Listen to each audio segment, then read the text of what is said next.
That information about the expertise of the staff was there all along, but it was below the surface.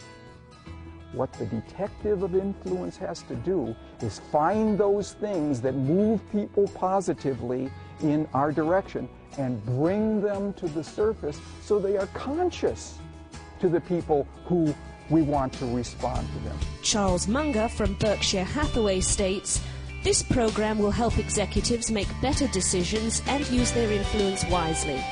Robert Cialdini has had a greater impact on my thinking on this topic than any other scientist." It is who you are, what aura you present, but it's also what you say and do in making your request.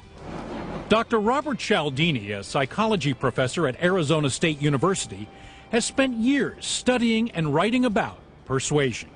It's a skill that can be learned, can be cultivated, and in fact, if you understand the principles of influence, you can become significantly more effective in asking for whatever you want in our society.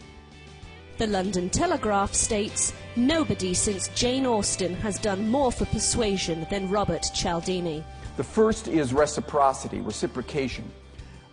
People prefer to say yes in return for something they have been given, something they've received. Second principle, the principle of scarcity, the one that says people want more of those things they can have less of. See it all around you, right?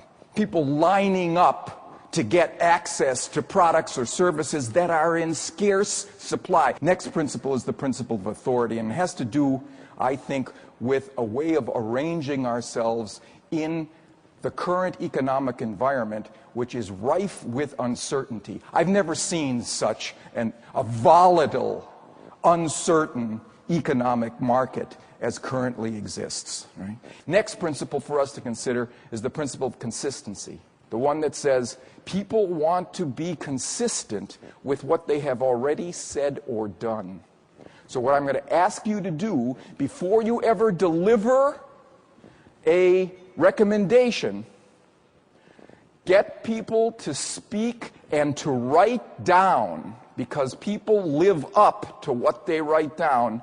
Have them speak to you and write down their priorities, their values, and their goals. Next principle is consensus, the one that says people want to follow the lead of similar others. One way they can decide what they should do, again, under conditions of uncertainty, like the conditions that exist right now, that you're confronted with, where you've got people who are freezing. They're sitting on the fence. They will not move because they don't know what to do. One way to reduce that uncertainty is to give them evidence of what a lot of people just like them are doing or have been doing in this situation. Finally is liking. No surprise that people want to say yes to those they know and like. Right? That's easy. What's not so easy is how do we comport ourselves to produce that rapport optimally with people that we want to deal with.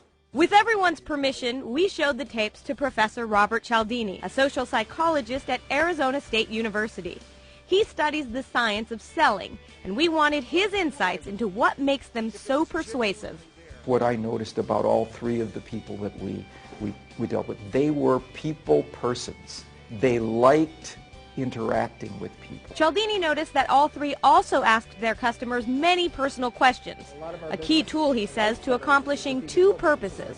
In the bargain of asking those questions, not only does he get information that he can use later on, but he is perceived as somebody who's genuinely interested in me. Do you normally travel by yourself, or do you have travel with you?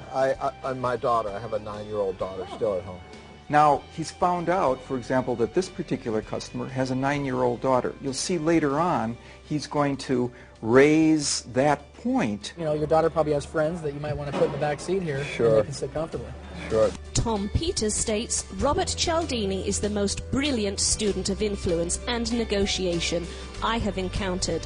If everything were on the line in a negotiation, I can't think of anyone I'd rather have advising me.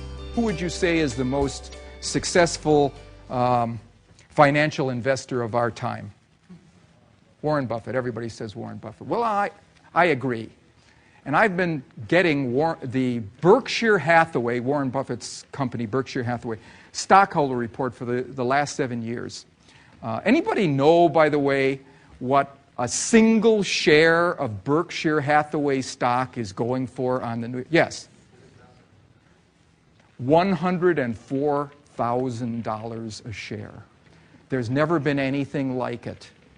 There's never been anything like it in the history, right, of this country. And all that they are, Berkshire Hathaway, it's a holding company. They have no product, right? They are only offering credibility. How do they stoke credibility in the minds of their shareholders and potential investors? I've noticed something in each of the last 7 of these shareholder reports. Before they describe what has gone well that year, they mention something that went wrong that year. On the first page, they mention something that went wrong. And then they launch into a set of descriptions of the good things that have happened. Right? Warren Buffett and his partner Charlie Munger know how to use this principle of credibility in a way that Bill Ford doesn't. Why? Why do they know when somebody as highly placed as William Ford doesn't know how to use it? Well, I will claim that it's because Buffett and Munger read psychology books. They read psychology books. They know that the markets are not made up of econometric models. They're made up of people. So if they would understand psychology, they would understand the circumstances of the market substantially better. How do I know that they read psychology books? Because at the last 7 shareholder meetings, there's only been one book that they've recommended to their stockholders at each of those 7 meetings. And it wasn't a book written by George Soros or John Templeton or Peter Lynch. It was a book written by a psychologist. Modesty prevents me from naming that psychologist. But, here's the point. You can do this. You can do this. I'm not even asking you to change the words now. I'm just asking you to change the sequence of the words to get the power of these psychological principles working in your behalf. Okay. Guy Kawasaki states, "This book ranks in the top 10 business books that I have ever read." Science tells us what we can do, how we can infuse our messages with the power of these 6 principles of influence.